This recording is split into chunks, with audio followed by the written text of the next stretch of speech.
On démarre donc avec Cédric. Cédric Meston, cofondateur des Nouveaux Fermiers. Bonjour Stéphane. Donc c'est pas de la viande que j'ai là. Et vous me dites, donc j'ai une petite boîte que vous m'avez faite là qui est absolument géniale. J'ai des aiguillettes de poulet. Exactement. Donc c'est de la viande végétale. Donc c'est des aiguillettes végétales. Je vais goûter moi les aiguillettes de poulet. C'est sidérant. Ça vous plaît? C'est sidérant. Alors c'est uniquement des végétaux et ça va être du soja avec des arômes naturels. Mais la texture, mais c'est sidérant. C'est l'objectif. L'objectif, c'est des nouvelles technologies. On a déposé 3 brevets pour faire ce type de produit. Et l'objectif, c'est vraiment de recréer le goût, l'odeur, la texture de la viande uniquement à partir de végétaux. Non mais les amis, je vous assure, j'en reviens pas. Et donc, là, et ça c'est quoi ça? Ça, c'est des nuggets. Pareil de poulet, donc je vais avoir la même texture. C'est essentiellement du poulet ou il y a possibilité de faire autre chose? Alors on a aussi de la viande rouge. Ça, c'est de la viande rouge. C'est du haché végétal.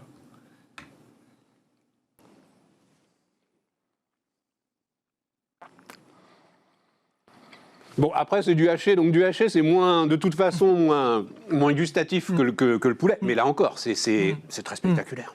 Ouais, bah, l'objectif, là, c'est d'en arriver à des produits très bons en goût. Mais et pareil. C'est super bon. C'est cuisiné par qui? Parce qu'il y a quand même la qualité. Oui, non, mais c'est là où ça veut dire que votre ingrédient, ça vaut le coup de le cuisiner en plus. Oui, donc là, c'est des bons ingrédients qui sont cuisinés par Éric Bouchenoir, qui est le chef exécutif des restaurants Joël Robuchon. Et ça vient d'un restaurant qui est à côté, qui est le Dassaï. Et lui, chef cuisinier d'un grand restaurant, comment est-ce qu'il accueille justement l'ensemble de ces innovations? On va parler ensuite de l'enjeu industriel et fondamentalement, moi je pense, du projet politique que vous portez. Comment est-ce qu'il accueille ces innovations incroyables? Mais écoutez, la première fois qu'on l'a rencontré, c'était il y a plusieurs mois, il avait un sac avec marqué Meat Lover dessus, fan de viande. Et honnêtement... Et parce qu'il savait qu'il allait vous rencontrer, c'était une forme de provoque. Il était plutôt pessimiste sur les produits et il a été impressionné la première fois qu'il les a testés. Et depuis progressivement, donc il les a mis à la carte de ses restaurants et maintenant même il nous accompagne sur le développement de nouveaux produits. Et ça c'est quoi ça? Alors ça c'est du poireau. Ah oui, c'est du poireau. Ah oui, non, ça c'est du végétal. C'est du végétal. C'est ça. Cédric, faut raconter. Donc, votre sujet, il y a combien de temps est-ce que vous avez lancé les Nouveaux Fermiers? Donc nous, on s'est lancé il y a à peu près 2 ans. Ouais. L'objectif, c'était environnemental. La viande, c'est 15% d'émissions de carbone en France. Et nous, nos produits réduisent par 11 les émissions de carbone à chaque fois qu'on les consomme. Alors, il y a des chiffres qui volent dans tous les sens, mais je crois, sans dire trop de bêtises, qu'à peu près 2/3 des terres agricoles aujourd'hui sur la planète, terres agricoles, sont occupées peu ou prou pour la viande, que ce soit pour l'élevage ou pour nourrir l'ensemble des bovins, parce que c'est surtout les bovins qui prennent de la place. C'est ça, Absolument. Un exemple, c'est le soja. Le soja, 95% des terres agricoles du soja sont utilisées uniquement pour nourrir le bétail. Je reprends un peu de votre poulet, là.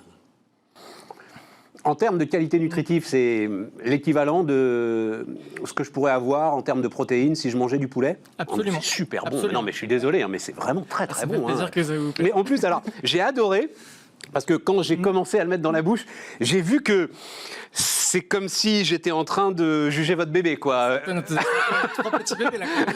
Oui, quand même, c'est ça. Oui, absolument. Non, mais c'est-à-dire que tu n'es pas encore tout à fait sûr de l'effet que ça fait. Tu as toujours un petit doute, même 3-4 ans après, sur la façon dont ça va être reçu par celui qui goûte?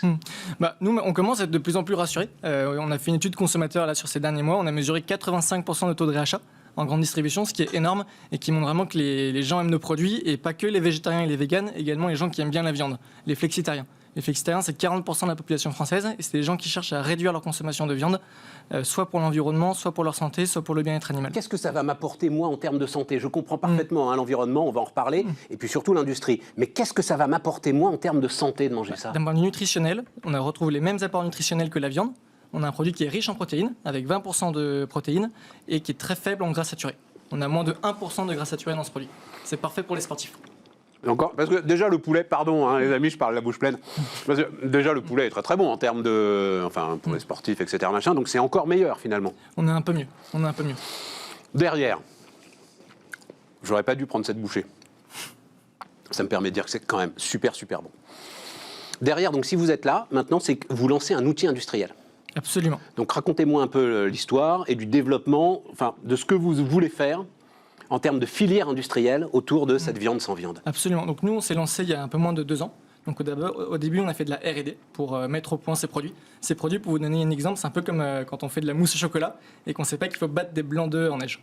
C'est ce type un peu d'innovation qu'il a fallu trouver. Et d'abord, on l'a fait en laboratoire, donc pour faire 1, 2, 3 kilos de chaque produit. Et une fois qu'on a réussi à les faire en laboratoire, le challenge était de les reproduire à l'échelle industrielle, et donc en faire 2, 3, 4 tonnes par jour.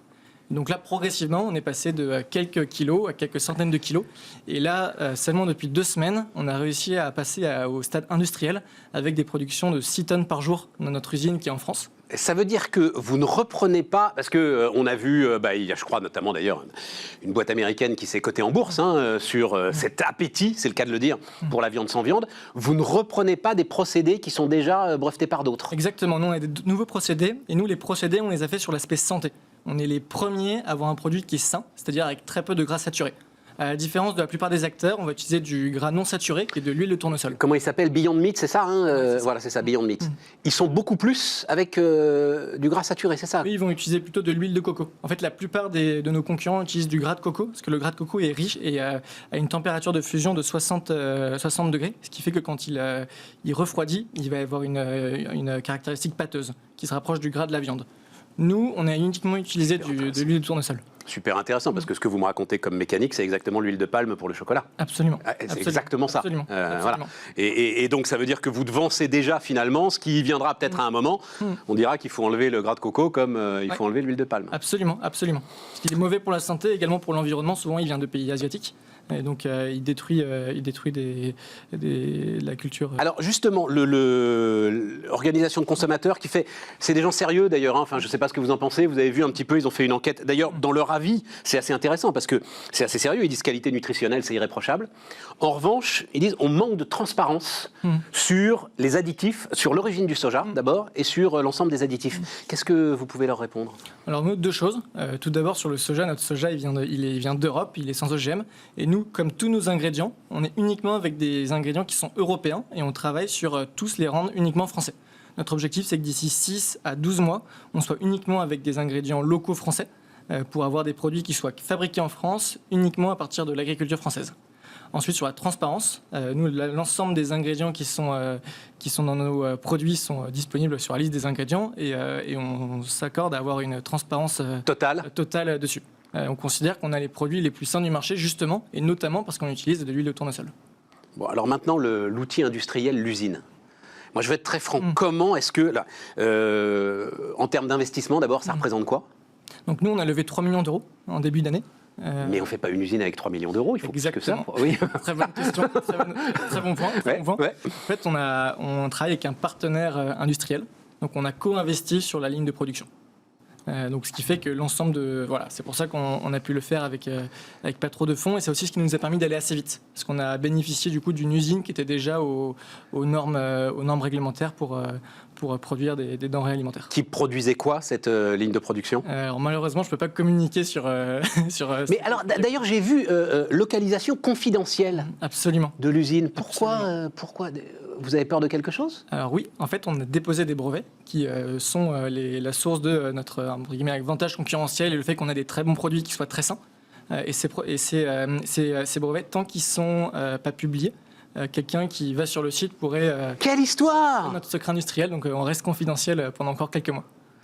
Et cet industriel, il se trouve que, j'en ai déjà parlé d'ailleurs, hein, Augustin Paluel-Marmont, Michel et Augustin, on est dans l'agroalimentaire. Alors eux, c'était plus sur des façons d'apprécier finalement leurs produits, hein, qu'ils étaient en rupture.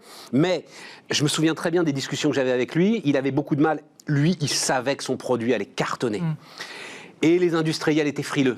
Et donc à chaque fois, c'était des batailles pour pousser les industriels à monter en cadence, parce que lui savait qu'il allait écouler son produit. Vous avez affronté les mêmes difficultés? Absolument. Ben oui, c'est normal, Cédric. Quand on est une start-up, de toute façon, un groupe industriel ne va pas nous faire confiance au départ, surtout quand on arrive avec un produit qui est complètement innovant et qui n'a jamais été produit. Donc effectivement, on a eu un vrai challenge à trouver un partenaire industriel avec lequel commencer à travailler.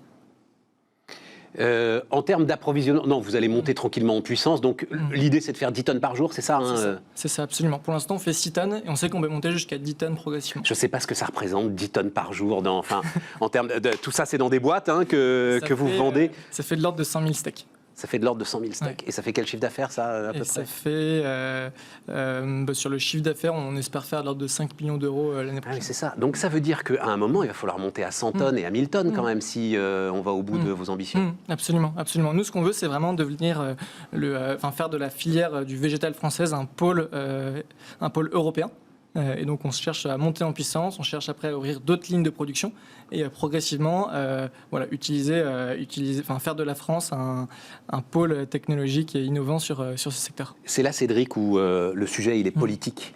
Parce que, comme je le disais tout à l'heure, la bataille de l'industrie, c'est pas la bataille de l'industrie d'hier. Vous êtes persuadé de ça, j'imagine? Absolument, absolument. Nous, on se tourne vers... En fait, cette tendance sur la viande végétale, c'est une tendance qui date d'il y a 8 ans aux États-Unis, qui initialement était toute petite et n'existait pas du tout, et maintenant qui est intégrée au régime alimentaire des Américains.